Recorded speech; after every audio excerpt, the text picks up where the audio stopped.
आज न कल देखिएगा बहन जी भी गठबंधन में आएंगी। अच्छा। हाँ, इसके अलावा रास्ता नहीं है ना। अगर वाकई आप राजनीति करना चाह रहे हैं, अकेले आप चुनाव लड़ेंगे तो आप प्रधानमंत्री तो बनने से रहे। अच्छा, मेरे लिए दिलचस्पी है भी नहीं कि आप प्रधानमंत्री बने कि ना बने। कि पहले जो है ना वो पार्ले जी टाइप से बिस्किट ट्रेन में खिलाता था, पता लगा बगल में बैठ गया, बिस्किट खिलाया और 2 स्टेशन बाद जो है नींद आ गई, सामान गायब हो गया। तो एनडीए जो है ना, led by BJP backed by RSS, ये वही बिस्कुट है। बोला तुमको गवर्नर बना दिए, तुमको राष्ट्रपति बना, तुमको मंत्री बना दिए, बिस्कुट खिलाया, 2 स्टेशन पार किया, उसके बाद जो है गायब हो गए। एक बात बताइए, मैं आरएसएस बीजेपी के दर्शन के मैं खिलाफ हूँ। ये बहुत हल्ला करते हैं, पांव धोते हैं, कभी कभी कुछ करते हैं। 10 साल हो गया मोदी सरकार का, पिछड़ा प्रधानमंत्री, मुझे नीच कहा। एक ऐसा कोई कमीशन, आयोग, कमेटी बैठाया हो जिससे कि दलितों को, पिछड़ों को, वंचितों को न्याय मिले? एक कमेटी का नाम बता दीजिए। एक कमेटी नहीं बनाया है। जो अधिकार पहले संविधान से मिले थे वो अधिकार एक एक करके निजीकरण के थ्रू सब बेच दिए। और शेर निकला है, अकेला चलेगा, कमल खिलेगा, शेर निकलेगा, अकेला सब पे भारी। अकेला सब पर भारी है। तो शेर को फिर 38 दलों की जरूरत क्यों पड़ी? अकेला ही भारी है। मैं चुनौती पहले दे रहा हूं ना कि शेर है, कमल खिलेगा, ये खिलेगा। बीजेपी अकेले चुनाव लड़ ले, अगर 100 सीट भी पार कर जाए, अकेले लड़े बीजेपी, 100 सीट भी अगर पार कर जाए तो आप मुझे कह देना, अकेले लड़े। लेकिन 38 में से तो मैंने पढ़ा है कहीं कि 25 ऐसा संगठन है जिसका एक भी सांसद नहीं है। 25 ऐसा दल है, सब बटखरा सब है, 10 ग्राम 20 ग्राम, एक भी सांसद नहीं है। विपक्ष की जो पूरी स्ट्रेटजी, हम लगातार इस पे बातचीत कर रहे हैं, जिस तरीके से इस सरकार में विपक्षी दलों को, विपक्षी विचारधारा को, संवैधानिक संस्थाओं को जिस तरह से नेस्तनाबूद किया गया है। सब लोग, कांग्रेस तो कह रही है कि मुझे प्रधानमंत्री का मतलब नहीं है, जो भी बनना हो बन लेना अपना। हाँ, और सब समझ गया कि इसको हराओ, देश को, भारत को मुक्त कराओ, इससे मुक्त कराओ।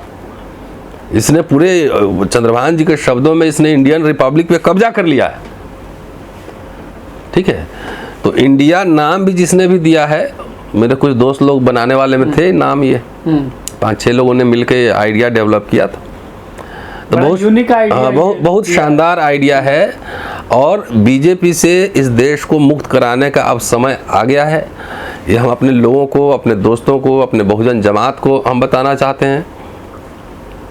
ट्राइबल राष्ट्रपति बना दिए, लेकिन ट्राइबल समाज का अधिकार कहाँ है भाई? नहीं, अधिकार नहीं मांगना है, खाली खुश रहो, देख के खुश रहो।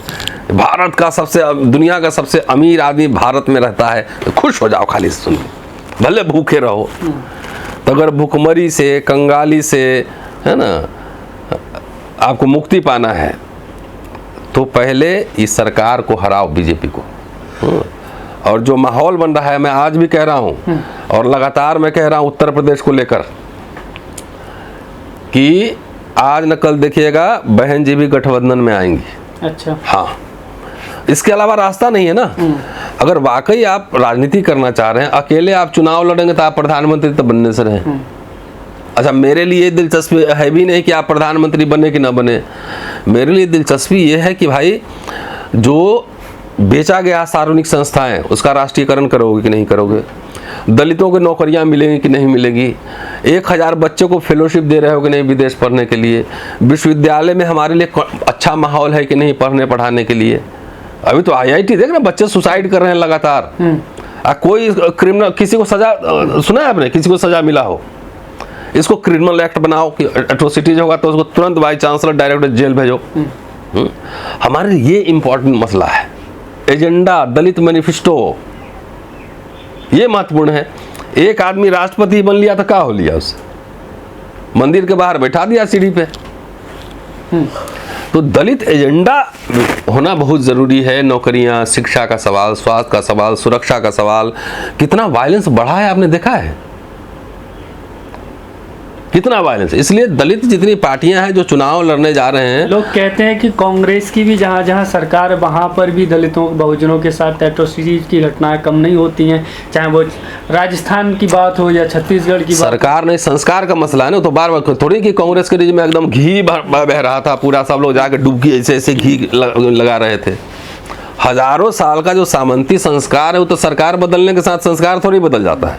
तो वहाँ पे स्टेट की जिम्मेदारी होती है कि स्टेट ने एक्शन लिया कि नहीं लिया, यही बात है ना। यहाँ देख रहे हैं कि स्टेट जो है अपराधियों के पक्ष में खड़ा हो जाता है। ब्रिजभूषण का मसला आपने देखा ना, बेल मिल गई है? अगर कांग्रेस रिजीम में गलत हो रही है, एक्शन नहीं हो रहा, तभी उसके खिलाफ ही है, बोलेंगे हम लोग का काम ही बोलना है।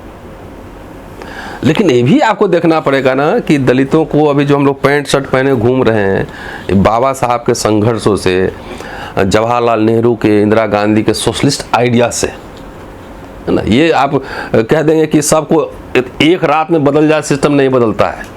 उस सोशलिज्म के आइडिया से, वेलफेयर स्टेट से एक रिजर्वेशन लागू हुआ, पब्लिक सेक्टर बना, बैंक का नेशनलाइजेशन हुआ, नौकरियां दलितों को नहीं तो कहाँ से नहीं रहता आरक्षण। तो राहुल नागपाल इतना बढ़िया शर्ट पहन के घर में कोई नौकरी मिलता किसी को?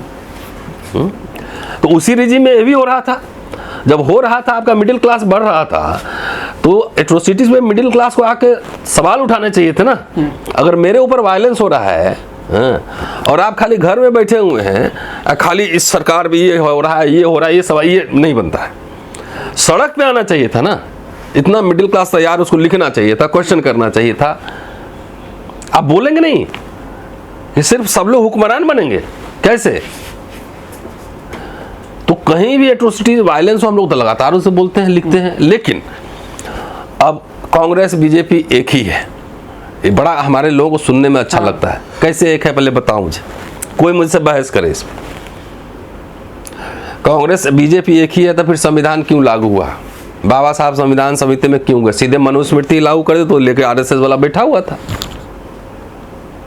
आरएसएस वालों ने संविधान, बाबा साहब के पुतले क्यों जलाए? संविधान को मानते थे, आज मानते हैं? तो दोनों एक कैसे है? उसी 70 साल में रिजर्वेशन आया, पढ़ने लिखने का अधिकार मिला, बीजेपी सबको बेच रही है, तो दोनों एक कैसे हुआ? ये आपको जो एक एक लाइन का स्लोगन बगैर पढ़े लिखे, बगैर सोचे हुए, दिमाग में बल दिए हुए, बगैर, अरे पहले वायलेंस होता था, एट्रोसिटीज होता था, तब बड़े बड़े नेता जो हैं दलितों के घर जाते थे, उसको सहानुभूति देने जाते थे। कभी देखे सरकार में कोई इतना वायलेंस हो गया कुछ, वो कोई सहानुभूति देते हुए? तो 2024 में बहुजन समाज को इंडिया की तरफ जाना चाहिए एकदम।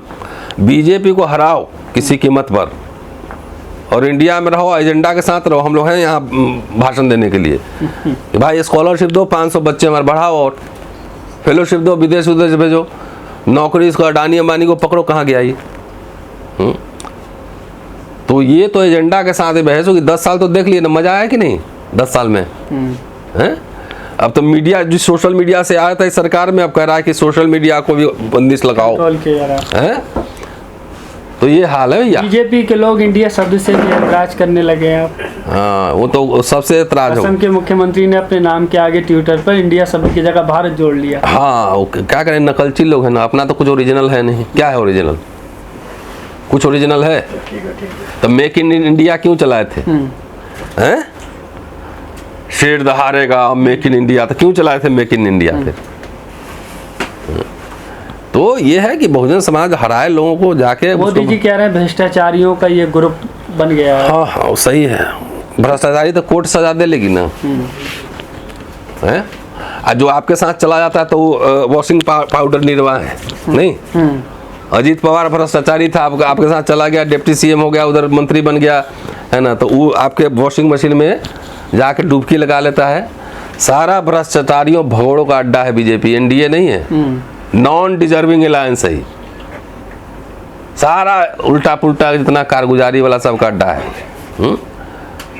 तो आपके यहाँ साबुन है, जो अरबों खरबों लेके भाग गया वो नीरव मोदी और कौन कौन, वो तो आप ही का मित्र लोग था ना, वो बुलाओ उसको जरा सा इधर।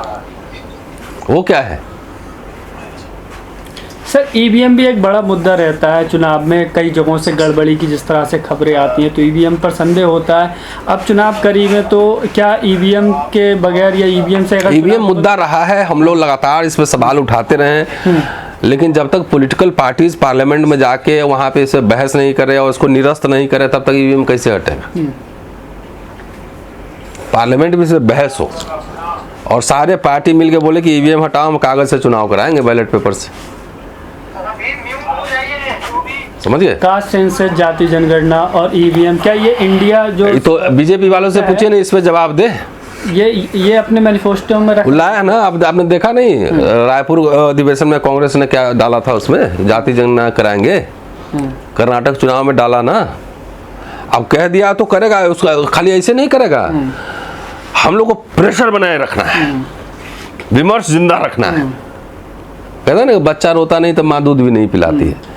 तो मैनिफेस्टो कैसे लागू करवाना हमारी जिम्मेदारी है भी है ना, क्या आप बोले थे लागू करो। तो होगा। और बीजेपी तो पिछड़ा प्रधानमंत्री है, क्यों नहीं करवाया? कोर्ट, सुप्रीम कोर्ट में लिख के दे दिया कि नहीं करा सकते हैं। तो अभी बहुजन समाज को नहीं समझ में आ रहा है कि क्या चल रहा है, इस नहीं समझ में आ रहा है। अगर जात के नाम पे जाके वोट दियागा वहां पर, तो अपने कुल्हाड़ी से अपना पैर काट रहे हो, तो ये मत कहना कि हमने समझाया नहीं था। ये मत बोलना, समझाया था। जात के चक्कर में मत पड़ो, विचारधारा और जमात के नाम पर जाओ खुद। जी, पीएम चेहरे को लेकर भी बीजेपी बड़ा मुद्दा उठाती है कि इनमें पीएम कौन बनेगा, बगैर दूल्हे की बारात। अरे पहले इस पीएम से तो पहले मुक्ति दिलवाओ। इतना उस पद पे रह के, एक आज प्रेस कॉन्फ्रेंस कभी सुना? एक अमेरिका में वो जर्नलिस्ट ने सवाल पूछ लिया तो उसको भी लोगों ने गाली ही दिया। पहले इससे छुटकारा, बोला भारत बड़ा देश है, बड़े बड़े नेता हैं, प्रधानमंत्री कोई बन जाएगा, बना लेंगे। 26 दलों की जो बेंगलोर में मीटिंग हुई, इसके बाद मोदी जी यहाँ पे बीजेपी दिल्ली में मीटिंग हुई 38 दलों के साथ में, तो क्या बीजेपी के अंदर एक घबराहट है, ये जो इंडिया अपने आप दिख रहा है, लोग हरवा देगा। वो तो जो बेंगलोर मीटिंग हो रही इंडिया की, वो तो पब्लिक प्रेशर भी है ना, पब्लिक प्रेशर है। अब देख रहे हैं राहुल गांधी भी यूट्यूब पे आ गए हैं, सब कांग्रेस पार्टी भी यूट्यूब चल रहा है, ये भी चल रहा है, सब एक्टिव है उस पर। ये तो सोशल प्रेशर है, करवा लेगा। शेर जो है ना, शेर अब अकेला शेर था, 38 अगल बगल में ले आए हैं बटखारा।